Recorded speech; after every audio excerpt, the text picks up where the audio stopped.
అందరికీ నమస్కారం. మొదటిసారి మా ఛానల్‌ని చూస్తున్న వారైతే సబ్స్క్రైబ్ చేసుకోండి. పక్కనే ఉన్న బెల్ ఐకాన్‌ను క్లిక్ చేయండి. పాశుపత మంత్ర ప్రయోగం. శివ ఆరాధనలలో అత్యంత క్లిష్టమైనది, ప్రత్యక్ష ఫలదాయకమైనది ఈ పాశుపత మంత్రము. పూర్వకాలంలో అర్జునునికి కృష్ణుని ద్వారా ఈ పాశుపత మంత్ర విధానము బోధించబడినది. అర్జునుడు దీని ద్వారా శత్రుంజయమైన పాశుపతాస్త్రాన్ని పొందాడు.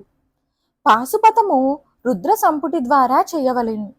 రుద్రం నందలి 169 మంత్రములతో మనకు కావలసిన మంత్రమును సంపూటకరించి శివునికి అభిషేకం చేయాలి.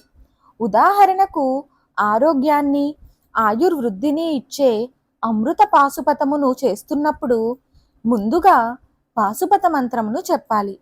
ఆ తరువాత త్రయంబకం చెప్పి మళ్ళీ మంత్రం చెప్పి సంపుటి చేయాలి.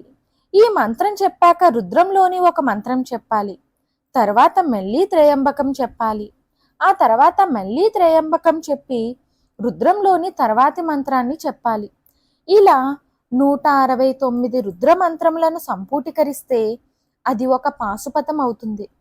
ఇది గురుముఖతః నేర్చుకొని మంచి అనుభవజ్ఞులతో చేయించుకున్నచో మంచి ఫలితములను ఇస్తుంది. ఈ పాశుపత మంత్రములు ప్రధానంగా 14 రకములు.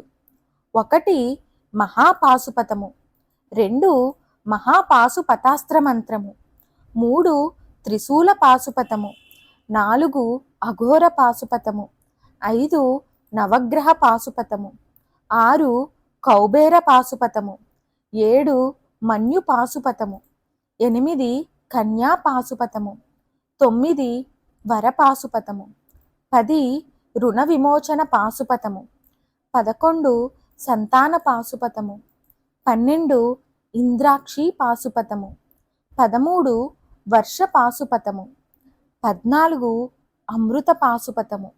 ఈ వీడియో కనుక మీకు నచ్చినట్లయితే లైక్ చేయండి, షేర్ చేయండి, కామెంట్ రూపంలో మీ అభిప్రాయాన్ని తెలియచేయండి.